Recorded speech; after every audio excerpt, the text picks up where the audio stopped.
Good morning, and welcome to the 23rd Annual Colleges of the Fenway MLK Breakfast, co-sponsored by Colleges of the Fenway and Simmons University. My name is Karine Alexander Thorne, and I am the Operations and Program Manager for the Office of Organizational Culture, Inclusion, and Equity at Simmons. We are delighted you are able to join us today for what will be an inspiring and stimulating program with Howard University President Dr. Wayne A.I. Frederick and GBH's Callie Crossley. Before we begin this morning, please join me in giving a warm thank you to those who provided music this morning. Professor Ray Pfeiffer, Director of the Business School at Simmons, composed A Melancholy Melody, featuring Ray Pfeiffer on piano, Simmons student Abhilasha Natarajan on violin, and Isaiah Simpson from Wentworth on bass. We are pleased to welcome you to our virtual campus today, and we look forward to highlighting Dr. Martin Luther King Jr.'s timeless legacy. I would also like to thank Allison O'Connor, College of the Fenway's Director for Academic Programs and Professional Development, for all our efforts in organizing this event. In addition, we'd like to thank Joe Therion from Simmons Technology Services and Belle Bozin from Colleges of the Fenway for their technical support for today's program. I'd also like to recognize the COF MLK Breakfast Committee members who have volunteered their time and energy to plan this annual event. Dr. King envisioned a world guided by the principles of justice, peace, and equality. He once said, "Life's most persistent and urgent question is, what are you doing for others?" We have the potential to create social change, and in doing so, transform the lives, businesses, and communities for the better. So ask, what can you do to render service to humanity and put into practice with action today? As we move through our daily lives, I hope that we remember the lessons and legacy of Dr. King, that we strive to live up to the principles of justice, peace, and equality that he championed, and that we endeavor to create positive change in the world. I hope you enjoy this next hour as we have all come together to honor and celebrate Dr. King. Now, at this time, it is my deep pleasure to introduce you to Dr. Lynn Perry Wooten, President of Simmons University. This is President Wooten's first year attending the COF MLK celebration, as she joined Simmons as president last year, July 1. Lynn, I'll turn it over to you. Thank you, Karine. Good morning, and welcome to the 23rd Annual College of the Fenway's Martin Luther King Jr. Breakfast. Simmons University is honored to co-sponsor this year's event. And I want to thank the College of the Fenway, our neighboring college and universities, the team at Simmons University for their hard work. I am also grateful that we're able to come together virtually and to mark this important occasion. I also look forward to the day, and hopefully in the near future, where we can gather in person. We all know that January's been a month of stark contrasts. And I've been thinking a lot about Dr. King's concept of the beloved community, especially in light of recent events. Central to Dr. King's vision of the beloved community is inclusiveness, a society based on equity, justice, and a love for each other. He believed that a world where poverty, racism, and discrimination are not tolerated is an achievable goal rather than a lofty dream.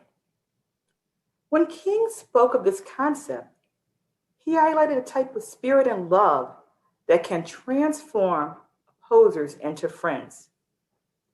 Fundamentally, it's a philosophy of transformation, reconciliation, and redemption. The beloved community is not free of conflict and tension, but it's a community committed to open dialogue, even and especially when confronted with differences and disagreements. It is also a reminder that we can accomplish so much more when we come together as community. Dr. King understood that the civil rights movement is a collective effort that requires each of us working together to further change.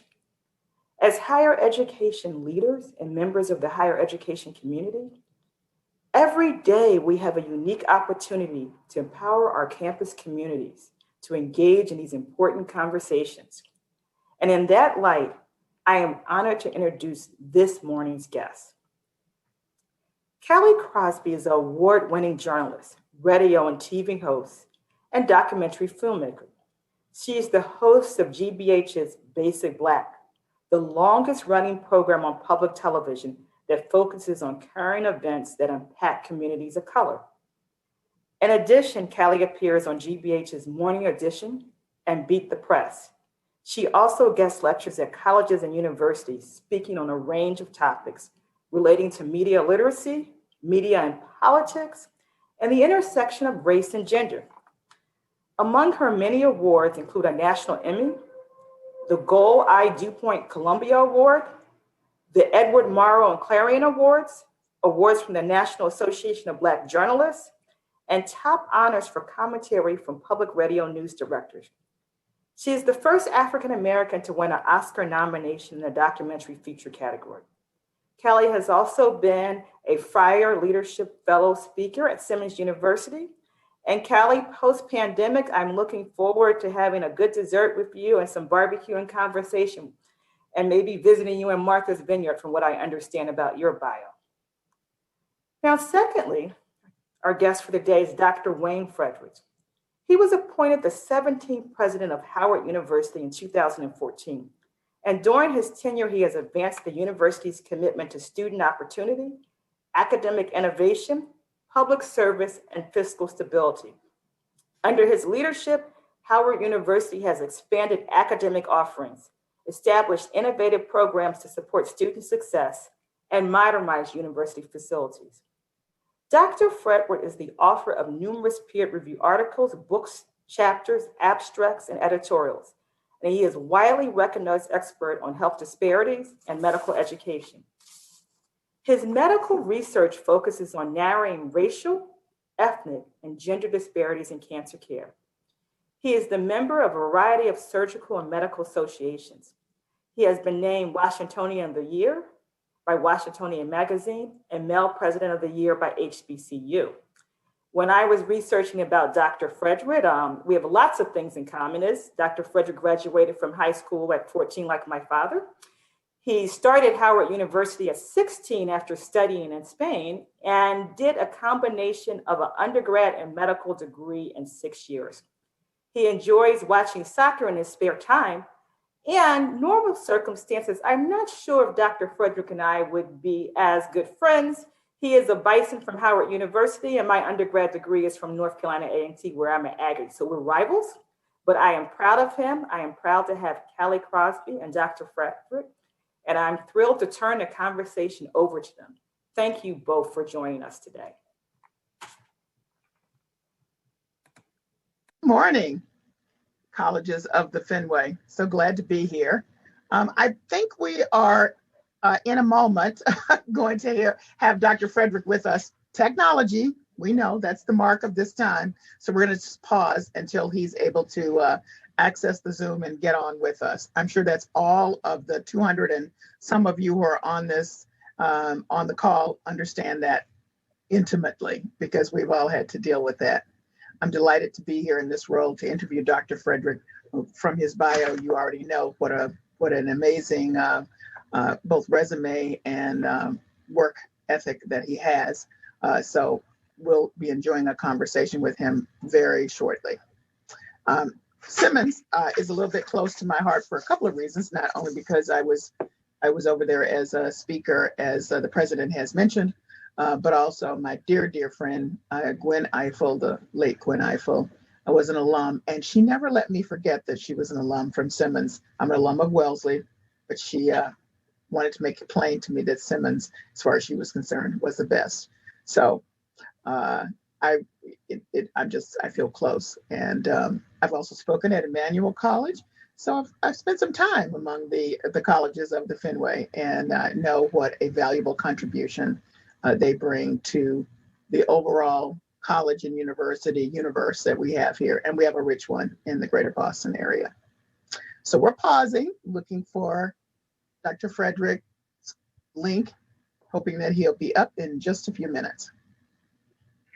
Pause with me. Oh, I should say, while we're in the pause, we will have a little time to ask Dr. Frederick questions after he and I talk. And you can put your questions in the Q&A section, and then I'll call them out as we have, as we're able to at the end of his remarks with me.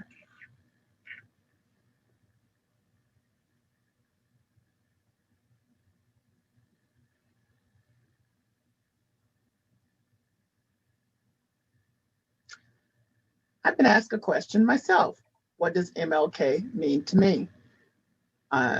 The Reverend Dr. Martin Luther King Jr. actually has a lot of presences in my life because I'm from Memphis. So I'm from the town where he was assassinated, where there's a great amount of presence and history there, both from his time when he came to lead those significant marches with the garbage workers. You all know the history of the garbage workers. If you don't, know that they went on strike because the question of equal wages wasn't even on the table. They were paid so little that they had to apply for welfare just to be able to make it. So it was tough. And then there was the blatant racism. There are really many stories, horrific stories of injuries and assaults on those men. And finally, they got to the point that they couldn't take it anymore, so they went out on strike. And then it was the Memphis civic leaders and civil rights leaders who asked Dr. King to come in and be a part of that, and he did. And he spent quite some time in Memphis. There's a lot of spirituality to his connection to Memphis. The first time that he was supposed to come, it snowed. Now, we're used to snow here in Boston, but in Memphis, no. And so people have always looked back on that and thought that was a sign that maybe he wasn't supposed to come, it was a signal of someone. Of course he was going to come. He was dedicated and committed, so he came. The night that he gave his last speech, you may know, was a thunder, a rain. A lot of people couldn't even make it to the church. It was so horrible. So again, was that something else going on from a spiritual? Of course, he made that speech and he acknowledged that he might not get here with us, but he meant for us to continue to go forward. And we will do that right now with Dr. Frederick, who's joined us. Hi, Dr. Frederick. How are you? Good morning. I'm doing well. Thank you. How are you? I'm fine. We were just having a little chit chat while waiting for you to be able to access the Zoom and join us. Let me get right to it. I'm so glad to have you here. So good morning. We're talking at a time where there's a lot that's going on. And I thought that for this conversation, the best way, since we're honoring the legacy of MLK, is to use some of his words as tent poles for this fireside chat. So I'll be doing that through our conversation. So we're talking at a time where equity and access and economic stability and global threat to healthcare all at once are happening, as you know. And these factors are all hitting folks of color hardest. But because of who you are and who you serve, you're sitting at the intersection of all of that. MLK said a great leader is not a searcher for consensus, but a molder of consensus. And so I'm wondering, did that resonate with you as you began the process of determining how you would respond in this moment and how you would lead during this time? Yeah, certainly I think when I look at Howard University, in particular, the students who come here and why they come here, it's not lost on me that what has happened before, history repeats itself. And a lot of what we're doing is trying to avoid that. So as I look in this moment and I think of kind of the focus of where we are today in terms of the pandemic and how it disproportionately has affected African Americans, I think it's a continuation of a lot of things that Dr. King spoke about and really tried to get us to be conscientious about the fact that if you don't have good health, you can't succeed. The fact that if you don't get an equal chance at an education, you're not going to have success. Poverty. I think a lot of people forget. We talk a lot. We use a fancy term of income inequality today, but the reality is probably the first crusader of the poor on a very, very fundamental level was probably Dr. King. And so when I look at that in my students, I still have that. I have students with food insecurity. I have students with housing insecurity. You started a food bank at Howard, as a matter of fact, right? We kept our pantry open the entire time of the pandemic, and I have been surprised at the utilization that has been occurring of that food bank. So the reality is still here, and we are trying to push the envelope around that reality to make sure that we can give these young people an opportunity, because they show us that once they get an opportunity, once they get their foot in the door, they take the hinges off, they splinter the door, and they keep moving. So that's what we want, and that's what has been at the forefront of my mind as I've tried to navigate these times. I want to talk to you about the specifics of how you responded to the COVID-19 crisis. MLK said the creative power can pull down mountains of evil and leave and level hilltops of injustice. So specifically about the health inequities in the community in which Howard University sits, and you have Howard University's hospital there. So you're in a unique position perhaps to know what the issues were before COVID and then respond after COVID. So give us a sense of all of that. Like, for example, talk to me about what I've heard you speak about, the ward differences between ward 7 and 8 and 3 and those inequities and what that looks like. Yeah, so, I think that's a good place to start. The first thing is DC, I think, is such an interesting place to study when you talk about inequities and you talk about the tension that exists in this country. Here you have the seat of power of the Western world, if not the entire globe. And yet still, you've got Ward 7 and 8 that are 95% African American, where things like kidney failure, maternal mortality rates are worse in the bottom quartile of the entire world. And that just is amazing to me. But there's a real issue that occurred during the pandemic. And that real issue was that you still had people from those areas who thankfully we now call frontline workers, but back then we didn't elevate them to that status, and they were traveling across the city to try to get care. And the reality is we knew going in that they were at risk because 95% of them are African American. If you look at life expectancy rates for a Black male in Ward 7 and 8, it's about 67 years. When you look at the life expectancy rate for Ward 3, where it's 95% Caucasian, for a white woman is almost 90 years. And this city is as small as it can be. So what that says is that you have a situation that means that a certain part of the population is going to be compromised. So what we did is we went out and stood up testing sites in Ward 7 and 8, one in a church, and the other one we did, and we have a facility there for ambulatory care. We basically shut it down for all ambulatory care and just opened it up for testing. And that was at a time when, remember, at the beginning of this pandemic, you had to have symptoms to get a test. You had to have a doctor's note to get a test. The tests weren't free. And we basically made it free. And we also said anybody could come in because we recognize that These people were being exposed. They were custodial staff. They were driving taxis. They were driving buses, etc. And that proved to be important. And now that has migrated. So we've set up a vaccination center, and we now have people from the community coming in to be vaccinated. That's proving to be, again, very helpful. And then the other thing that is happening is we're also participating in a Novavax clinical trial. And that's a very difficult time to do that. You have 2 vaccines approved, proved to be 95% effective, available.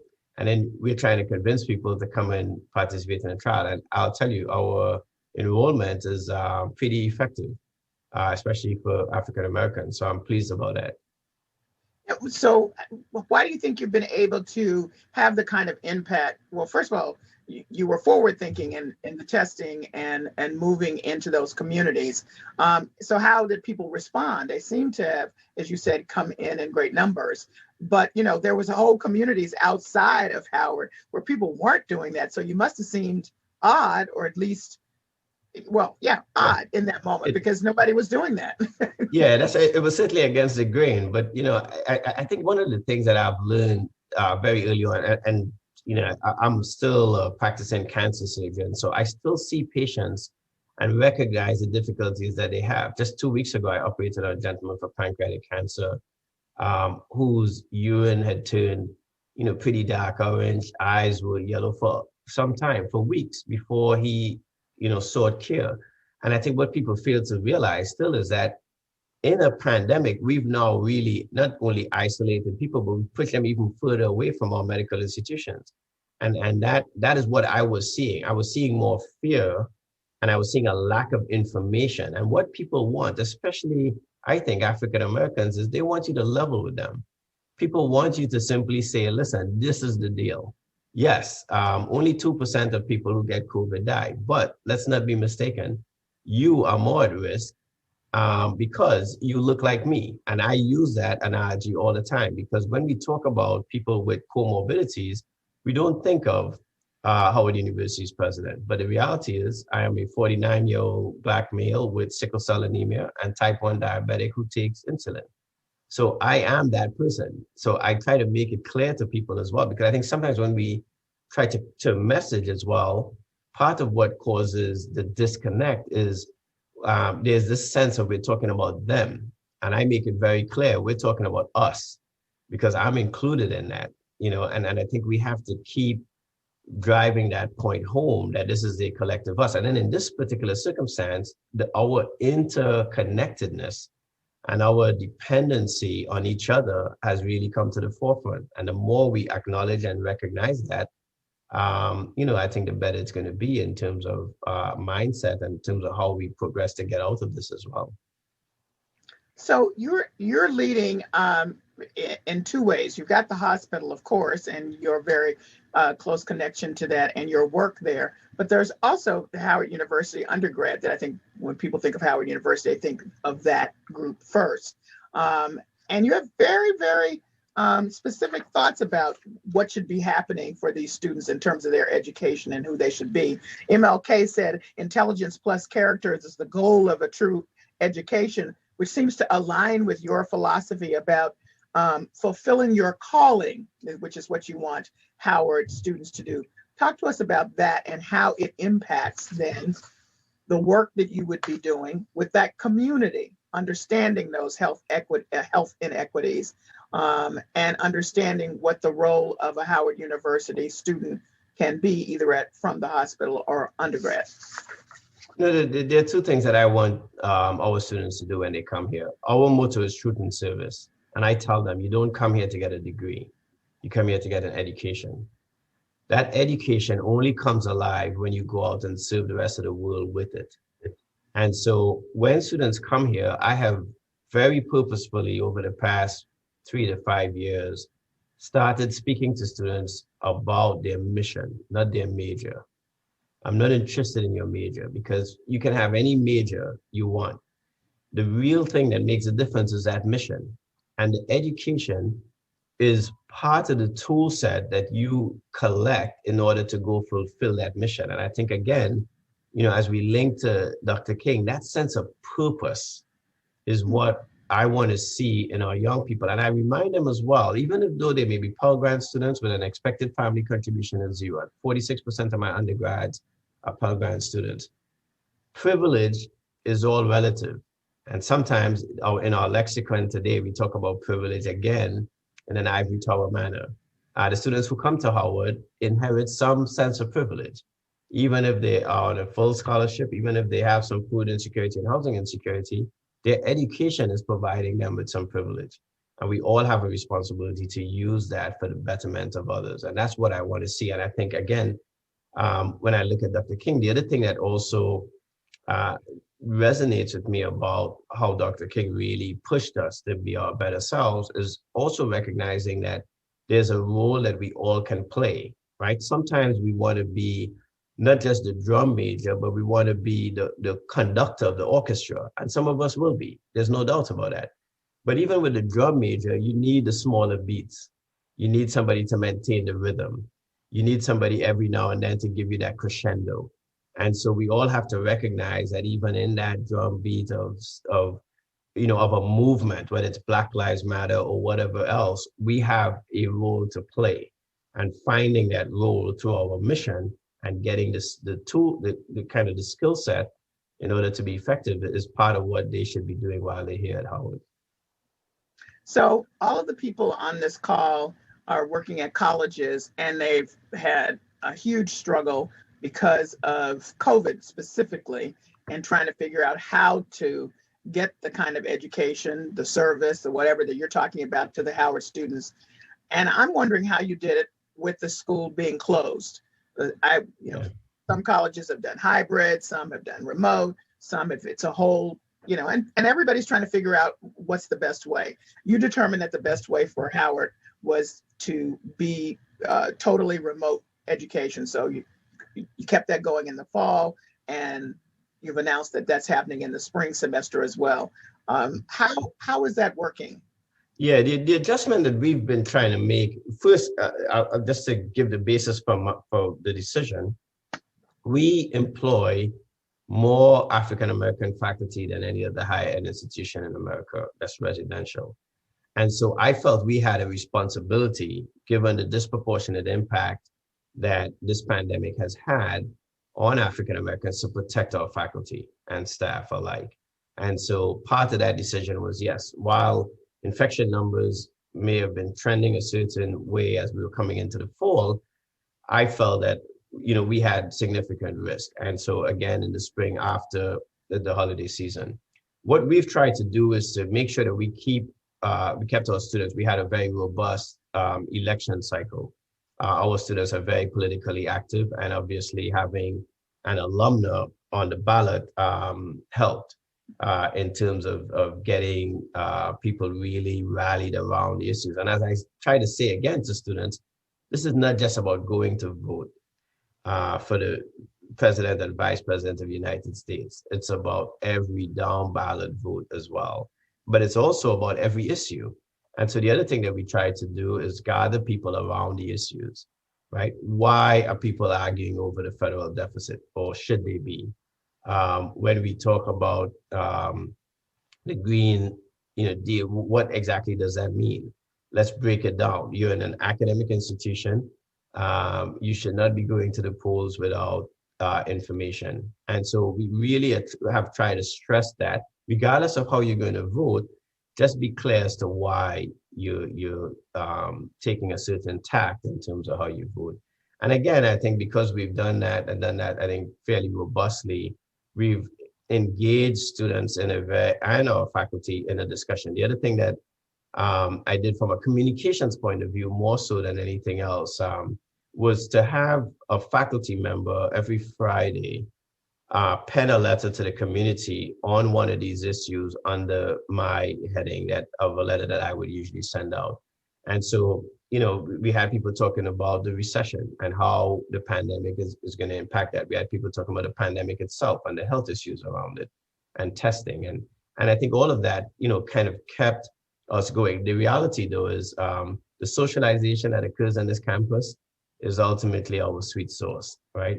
When you walk from Fine arts, the Founders Library, we call it the long walk for graduation, but when you walk on a daily basis, as I tell people, you go everywhere from Nepal to Trinidad and Tobago to LA and back to Brooklyn in that walk. So you walk across that yard and right there alone, you get your education. And that ultimately is a major part of what happens. 80% of that is occurring outside of the classroom.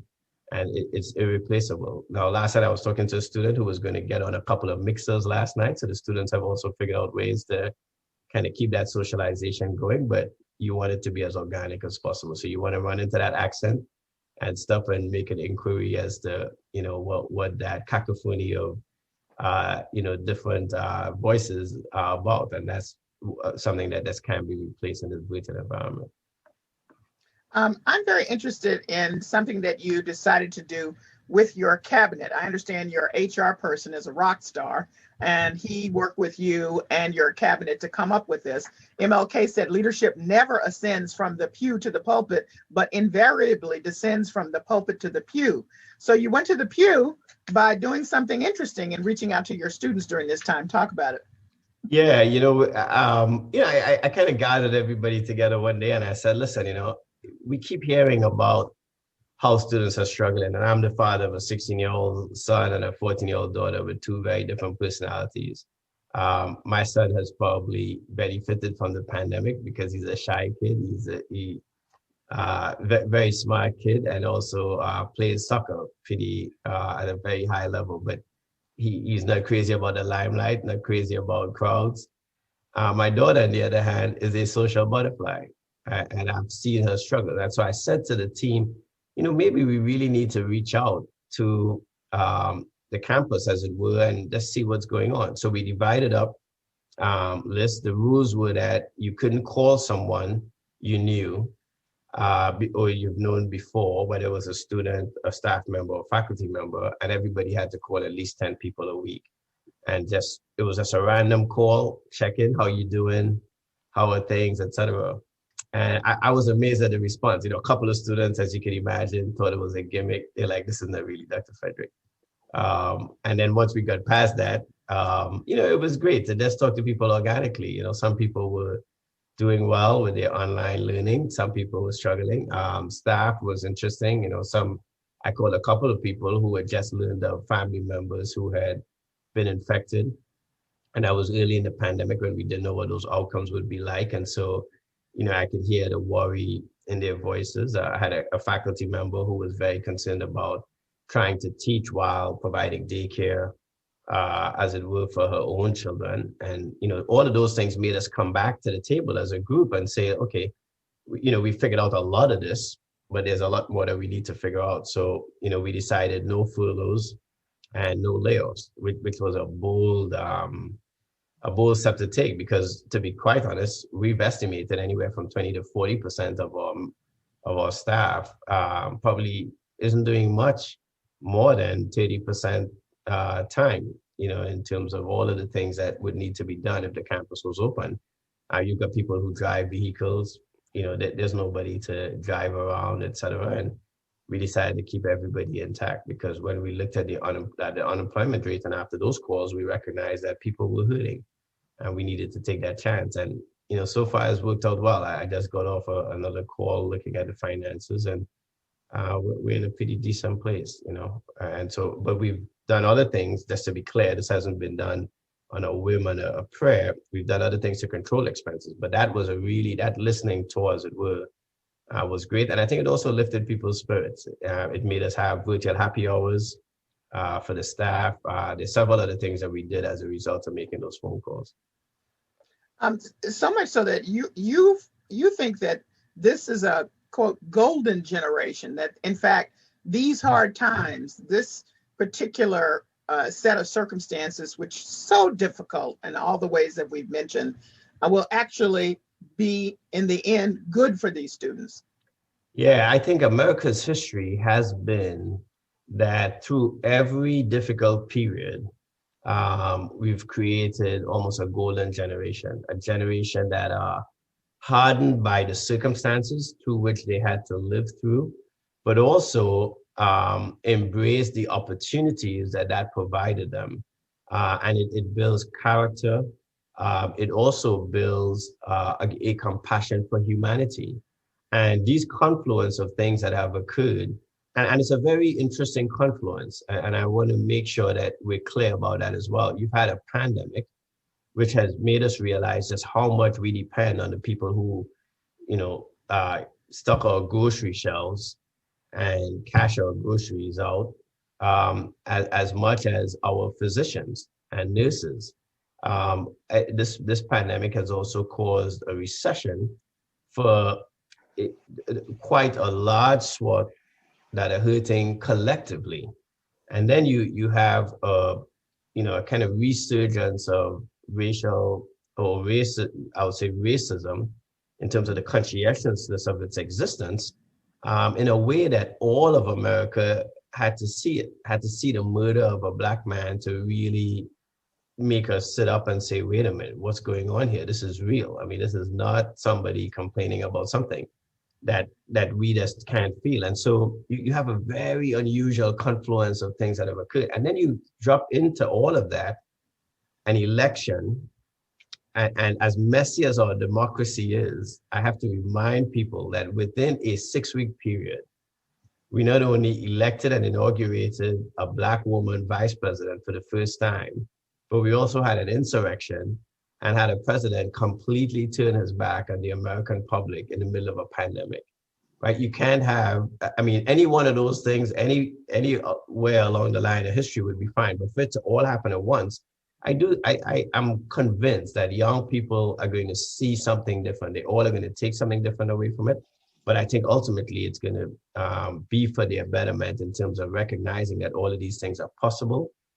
And that if we are not really conscientious about doing our best for the democracy, it will be at risk. In case people think you're living a charmed life as president of Howard University, let me tell them that you had some tough times there with some of the students pre-COVID in 2018, yeah. Big protests, sit-in. I mean, this may sound familiar to a lot of the college folks on this call. Really tough, but a year after the 2018 sit-in demonstration demands by students, and they had a lot, word is that you have come to agreement with the students. There's a big opening of communication, and it's proven to be even more valuable in terms of strengthening both the mission and the vision, really, of what the university is. Dr. King said, change does not roll in on the wheels of inevitability, but comes through continuous struggle. So I want you to address that so that people know that this hasn't been easy to get to this point. Yeah, and I think there are a couple of things embedded in there, and I'll be probably a little more frank and honest about this in particular. I think there's a balance. I worry that sometimes we can romanticize protesting, and that we must recognize, and I think again, through the example of Dr. King, we have to recognize that with protesting, one of the things that he and several people in that time period and movement did was how well educated they were about the facts of what was occurring. And when they weren't, they brought experts into their movement to make sure that they understood. So they also were willing to sit at the table, right? He was in the White House making his argument with the very people who were endorsing policies that weren't in their best interest. The difference, I think, today is that because of what social media does, there is a knee-jerk reaction when we get information, as opposed to be willing to sit down at the table and say, and you could push back from the table and say, listen, I'm not going to have any of what you're serving because I totally disagree. But then you have the opportunity to leave the table and go back out to the larger populace and say, listen, they're serving X, Y, Z, and I just don't think we should have that. So I think we should go back and demand ABC. And I think that dialogue is part of where We need better engagement, and we all can do better around that. And I think one of the things that I've tried to do is to do better around that. But the second part of it, I think, is just as important. You must be willing to move forward. And one of the things that I get from my life experiences is that as a cancer surgeon, that's probably the most thankful job that I have. People come to me. Sometimes I have to come out to the operating room and say to someone, there's nothing I could do. Every one of those patients and their families gets up and hugs me and says thanks.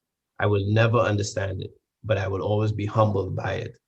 And I think that that humanity juxtaposes against being a university president is probably the most thankless job, because there's no constituent that is totally happy when you make certain decisions.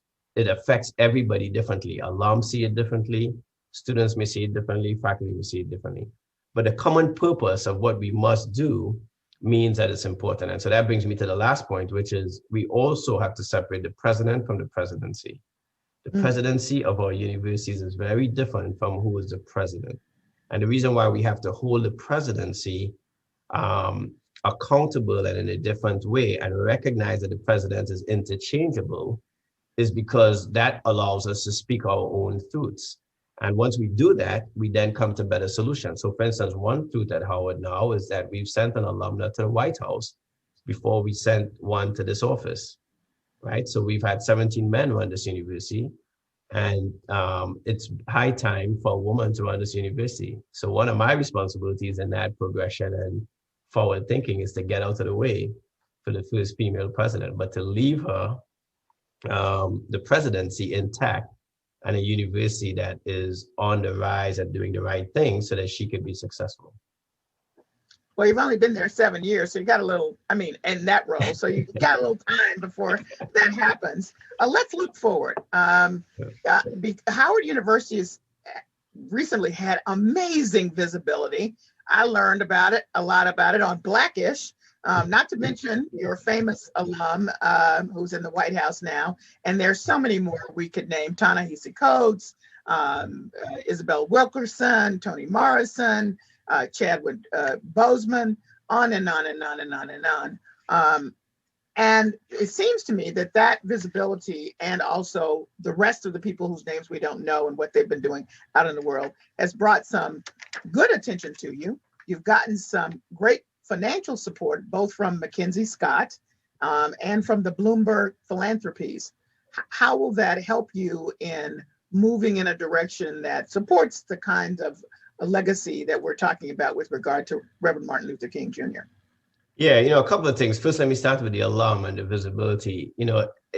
I think it's great that people hear about those alum and recognize what they've done for the world, especially in their fields. What I will say to you is that of all of those alum that you've mentioned, there's only one of them that I have never met personally, but I've interacted with every single one of them around Howard University. So they've either been writing checks, helping me with projects.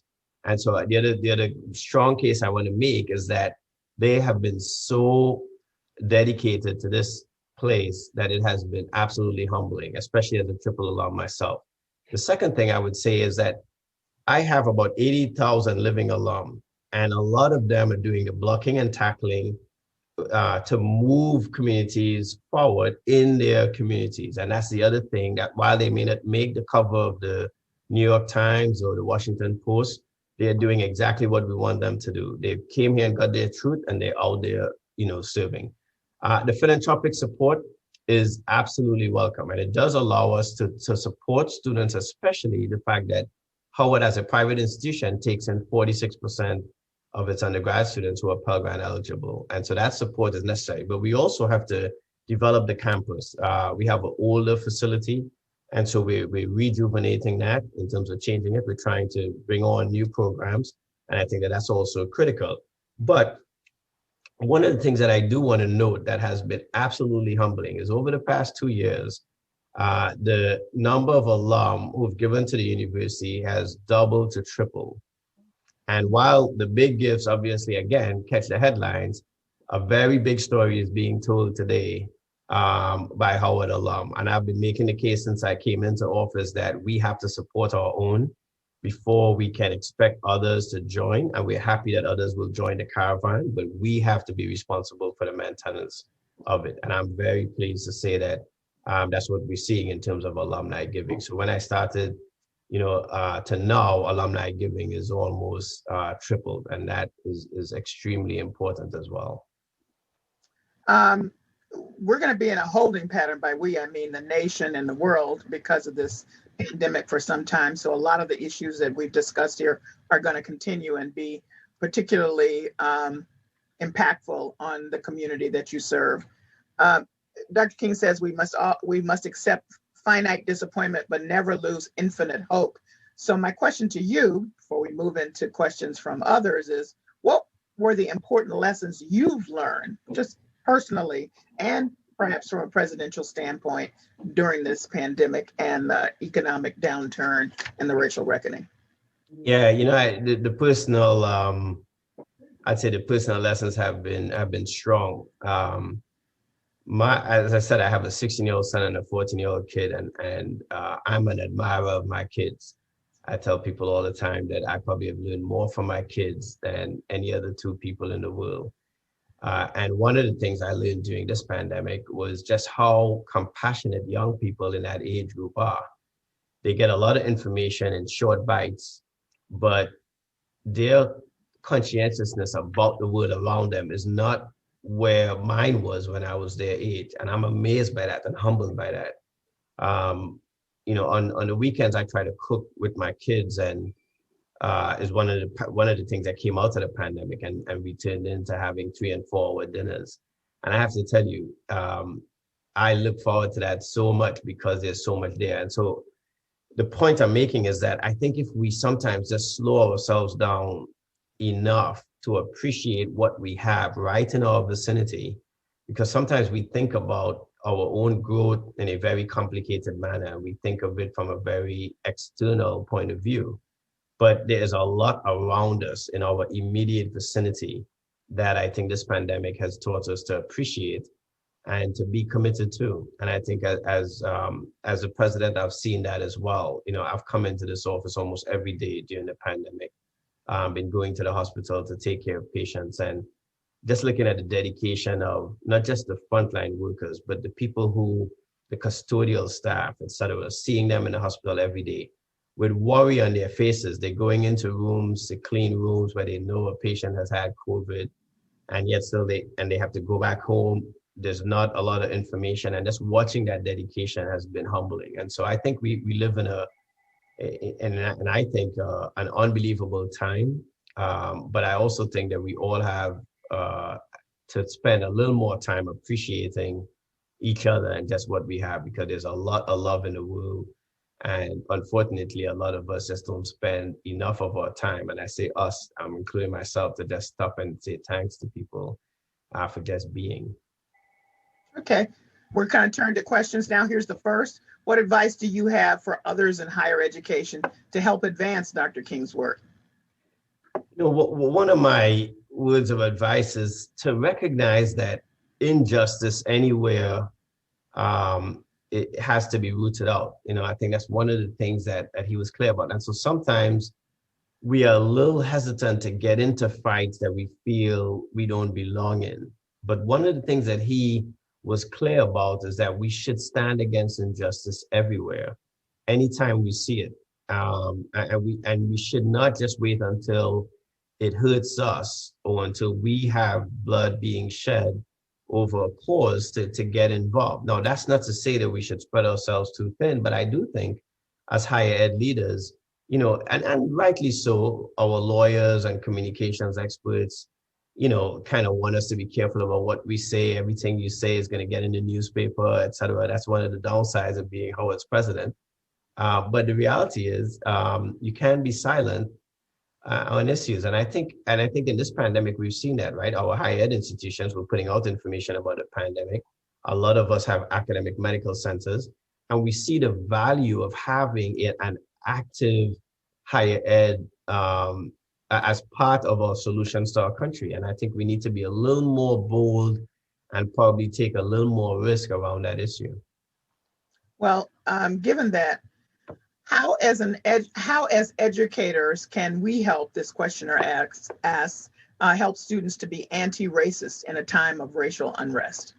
Yeah, Ibram Kendi has become a pretty good friend, and as I read his book, and it made me stop and think about that, and again, I look at the example of my daughter. Um, she had an issue at school where she decided she's going to join an Asian group because my wife, who is from Trinidad as well and is Afro-Trinidadian, there is a part of her family that has Asian roots. And my great grandfather was from Delhi. And so my daughter felt that she has Asian roots and she should join the Asian Student Association. And so initially, when she came to me, as you can imagine, my knee-jerk reaction was one of being horrified. I was like, listen, why are you going to go disrupt the people's group? You're not. And listening to her rationalize that as a 12-year-old, I thought to myself, wow, I totally missed something here that I absolutely should have seen. And that is that at the end of the day, we have to see the better in others, and we have to see the worst in us and make sure that we close that divide as best we can. And I do think it comes from making sure that we do make ourselves uncomfortable. We put ourselves in circumstances where we can learn and don't make assumptions about others. And I see that, and it works in many different ways. I trained at MD Anderson. I was operating once with a Jewish surgeon, and I looked up and I said to him, tell me about kosher. And I could tell he looked at me, strange. But the reality is I used the term a lot, and I really had never had a Jewish person explain to me what kosher was. And his explanation was so helpful that it really made me step back and think to myself, wow, this is not something that I should have had to, be asking about at this stage of my life. And so I think we have to be more inquisitive about each other and more willing to tell our own stories as well. What would be some of the recommendations and suggestions you would give to leadership in higher education to incorporate higher and instill the importance of diversity in the workplace?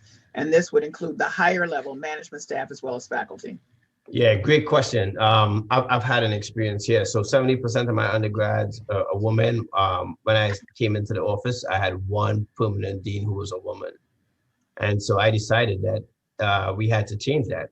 Again, uncomfortable truths. I looked at promotions.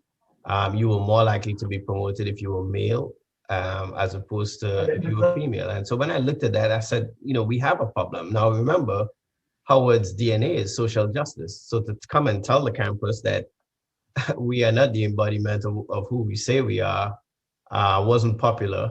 And then I doubled down on that and said, okay, we're going to fix this. So every decanal search at Howard, we have a gender balance team search committee. Everybody has to do unconscious bias training and cultural competency training. And I can tell you, everybody goes kicking and screaming. They're like, I'm at Howard. Why am I doing unconscious bias training? They all come back and say, yep, I needed that. I didn't realize that I had unconscious biases. And so sure enough, now we have 9 of my 13 deans are women, more reflective of my student body. And I think that's what you have to do. So my point here is that you have to identify what the problem is, and then you have to go fish in the pond where the people are. So I do not interview finalists for any decanal search if one of them isn't a woman. And what I say to them is, if you couldn't find a woman, then we need to do the search again. And I think anybody in higher ed who's sat on a search committee will tell you that the one thing you don't want to do is to do a search twice. That's the torture. So you have to lead from the top. You have to be very clear about what the goals are, and you have to make sure that you instill that in the rest of the campus. And I think now that people actually see, so many female leaders, both in my cabinet and in my decanal team, they will see a female president at Howard. So last question, Dr. Frederick.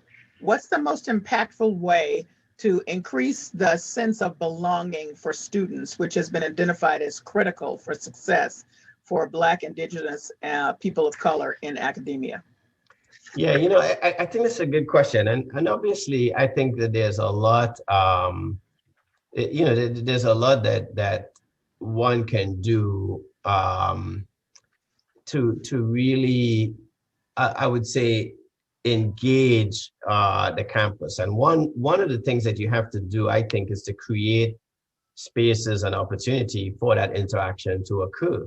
And I think that that's absolutely critical, that you do that. And I also think that those students have to also be seeing activities that are taking place on that campus that also resonate with them, so that they can do that. And so I do think that university leadership needs to look at that and make a very, very strong effort to have that type of engagement occurring. The other thing that I would say, we have a significant contingent of Nepalese students now, probably around 60 something of them. Although they're small compared to the rest, the fact that we have that many, I also encourage them to make sure that we learn about their culture. And we also have to understand our history. The first logo at Howard included people of 5 ethnicities. And the first motto at Howard was knowledge for all, right? We are historically Black college and university created to educate freed slaves. But let's remember that even our founders had a vision of a community that would welcome everyone. And I think sometimes we get away from that in our mindset about what that looks like. And I think that can also sometimes be problematic. I see one question in the chat that I would love to address, if you don't mind. Okay. Okay. Yeah, I'm cognizant of the time. I'm trying to stay on time. No problem. Okay. Sure. Okay. Go ahead, though. Okay. Last question. There's a question about why Howard continues to hire non-African Americans for leadership roles, such as for the compliance officer, et cetera. It's not accurate that the HE newspaper editor is not African American. The point is, again, I think this is an important question. We obviously, as you can imagine, promote and look for African American talent. But part of us growing as well is to make sure that we have a diverse community as well. And the first thing that we do is we check the box around quality applicants who apply. And then we have to get into the issue of negotiating and securing that talent. And on the same token, we have to recognize that if an African American candidate isn't given the same opportunity at a PWI, we would all be in uproar as well. And I think we have to be cautious about issues like that as well. We'd certainly promote African American talent here. Like I said, we hire more African American faculty. My 9 deans that I just described to you, who are women, are all African American. And there's no other institution in America at this level that you would go to and kind of see that as well. So I think it's all about a balance, and 1 or 2 hires, I think doesn't really make a case for an argument that we're not doing that well. All right, so I'd like to thank you, and to close out our conversation with one last quote from MLK, just to keep us in the frame. He said, "Keep moving, for it may well be that the greatest song has not been sung, the greatest book has not been written, the highest mountain has not been climbed." Thank you so much, Dr. Frederick. Thank you for having me. I appreciate it. Okay. I would like to direct your attention to a pre-recorded solo dance performance choreographed and performed by Simmons Doctorate in Physical Therapy candidate Melissa Mirza. Melissa created this solo after having worked with COVID patients in a racially diverse assisted living facility this fall. Enjoy.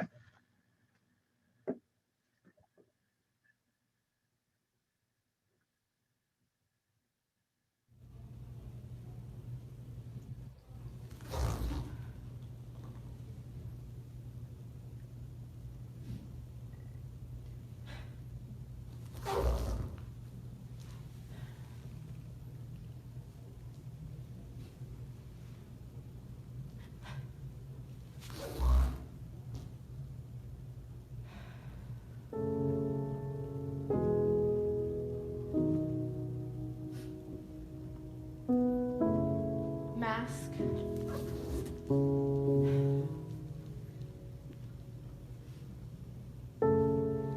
Mask. Gown.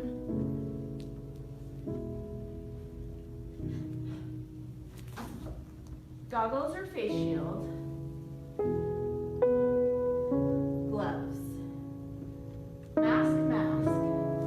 Goggles or face shield. Gown. Gloves.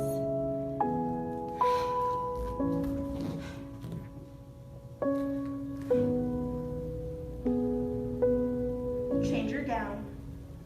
Change your gown. Change your gown. Change your gown.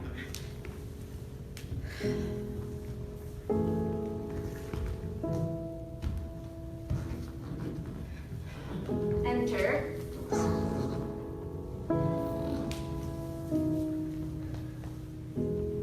Smile. Wait.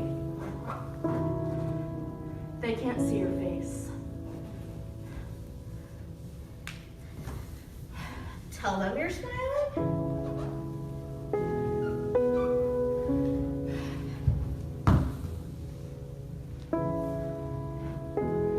Work with someone for 3 months, only to realize that they've never seen your face and they probably never will.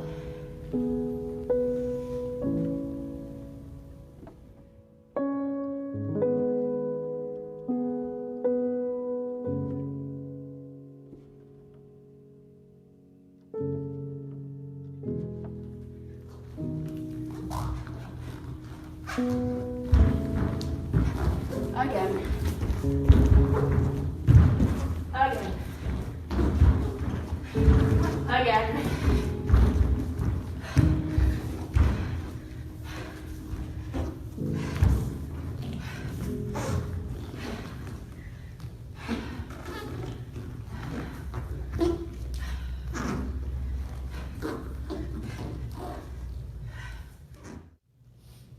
Wait. Mask.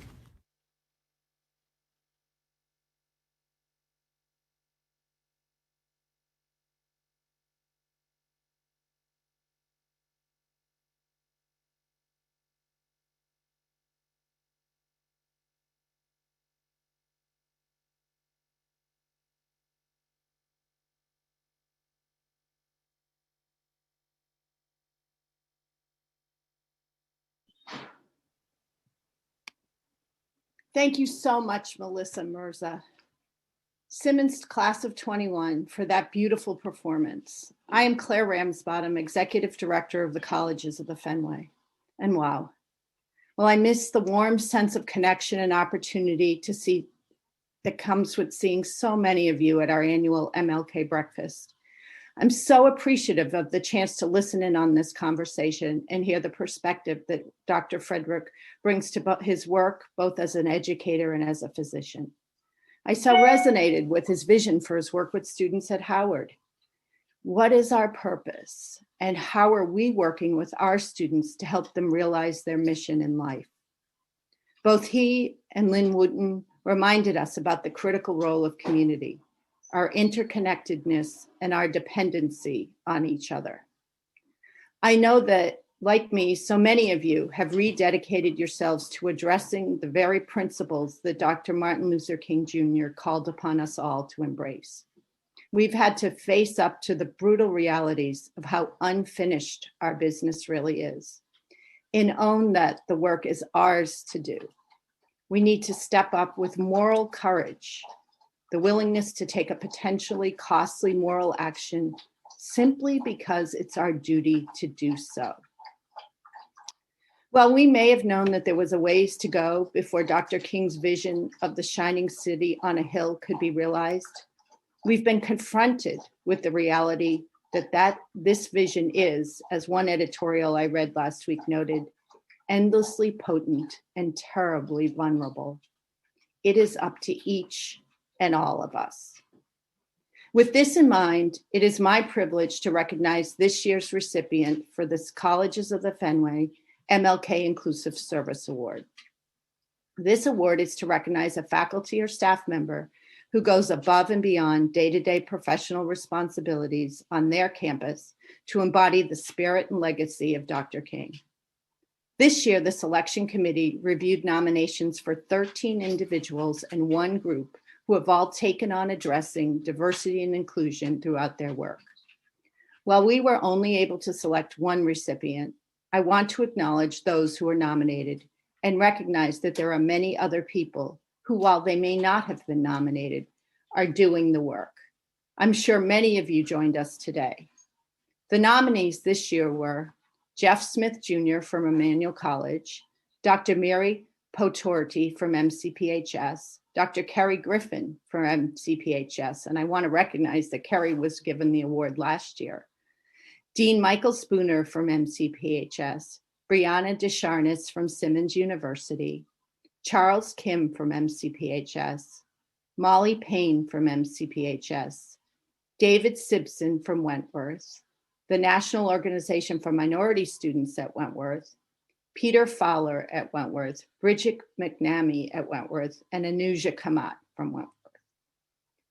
The nominator for this year's recipient noted, this nominee has been engaged in inclusion and diversity work since I joined Emmanuel College over 10 years ago, and I am sure since before then. For her work with historically excluded students, she has been promoted from a position as an academic advisor at the college to a leadership role as Assistant Dean of Student Learning and Success. She works daily on the ground and in the trenches with struggling students, often those who are excluded and otherwise marginalized. I hear from first-year students in my intro biology course, often about her ability to be kind and firm. She gives them a much-needed wake-up call that pushes students to seek out the resources and help that they need in order to succeed. However, she is also a relentless advocate for students, joining their struggle when they are not feeling heard or experience the result of systemic inequities. She was a founder and advisor for the START program, a program that is student-led and focuses on partnerships between incoming and upper-class students to generate dialogue on social justice topics. She has been working tirelessly as the advisor for the Black Student Union, standing by their side in their recent calls to action to ensure that those that need to hear them on our campus are listening. She has also been working with the newly formed Equity Committee in assessing existing campus-wide programs, systems, and resources on campus to share suggestions for change that will make educational access more equitable. She is actively sought out by students, faculty, staff, and administrators for her experience and expertise in fostering inclusive practices. She worked closely with the biology department on a successful grant pre-proposal to fund transformative programming in biology aimed at increasing the success of minoritized students, and she continues to work with them on future proposals. She has advised the Fellowship and Scholarships Committee on how to make the advertisement and selection process for Emmanuel Fellowships and Scholarships more inclusive. She recently gave a college-wide workshop focused on inclusive practices during COVID-19 and beyond to guide faculty on our campus on how to foster success for those students most affected by the pandemic. These are the things that I know she does on our campus to reduce environmental microaggressions and transform the community. I know there are countless things she does behind the scenes that I do not know about. Since there is no equity and inclusion initiative on our campus in which she is not involved, she absolutely deserves this award. I am pleased to present this award to Doris Griffith, Assistant Dean of Student Learning and Success at Emmanuel College. Congratulations, Doris. I want to close by thanking everyone on the MLK Breakfast Committee and at Simmons University for all the work they did in hosting this event. We hope you have found the morning to be meaningful and that you will reach out to connect with your colleagues who joined us today to reflect on this experience and really discuss what Dr. Frederick had to say to us. We're planning for 2022. We hope we'll be together. We're going to invite you to join us for the 24th Annual MLK Breakfast, which will be hosted by Mass Art. And as we close out today's program, you'll be listening to the COF Performing Arts Flute Ensemble under the direction of Kathleen Berger, performing Emoja by Grammy-nominated flautist and composer Valerie Coleman. Emoja, which is Swahili for unity, is considered one of the top American works by Chamber Music America. This piece features a simple, elegant melody repeated throughout, accompanied by layers of rhythms and harmonies from the African diaspora.